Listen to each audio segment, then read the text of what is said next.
عمل کا ہو جذبہ عطا یا الہی. صلو علی الحبیب صلی اللہ تعالی علی محمد صلی اللہ علیہ وسلم. میرے میٹھے پیارے اسلامی بھائیوں اور مدنی چینل کے ناظرین، غار ثور کی فضاؤں سے آج جمعہ کے دن کے حوالے سے ایک بڑا ہی پیارا مدنی پھول. دیکھیے، جمعہ کا دن عام دن نہیں ہے. آپ نے اس دن کو بڑے اہتمام کے ساتھ عبادتوں میں گزارنا ہے. فرمان مصطفیٰ صلی اللہ تعالی علیہ وسلم، جمعہ کے دن اور رات میں 24 گھنٹے ہیں. کوئی گھنٹہ ایسا نہیں جس میں اللہ تعالیٰ جہنم سے 6 لاکھ آزاد نہ کرتا ہو جن پر جہنم واجب ہو چکا تھا.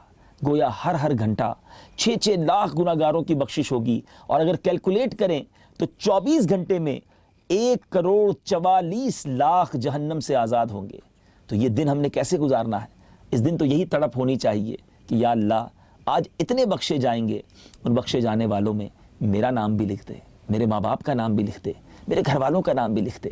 جمعہ کا دن ہے، عبادت میں گزاریے، دعاؤں میں گزاریے، اچھے اعمال میں گزاریے. دیکھیں، گناہ تو پورا ہفتہ نہیں کرنا، مگر جمعہ کے دن بالخصوص گناہوں سے بچ کر گزاریے. اللہ تعالیٰ مجھے بھی آپ کو بھی جمعہ کے دن کی برکت عطا فرمائے اور اس دن کا خوب ادب و احترام کرنے کی توفیق عطا فرمائے. مدنی چینل دیکھتے رہیے، اس طرح کے مدنی پھول لے کر پھر حاضر ہوں گے. صلو علی الحبیب صلی اللہ تعالی علی محمد. مجھے اپنی اور ساری دنیا کے لوگوں کی اصلاح کی کوشش کرنی ہے انشاءاللہ.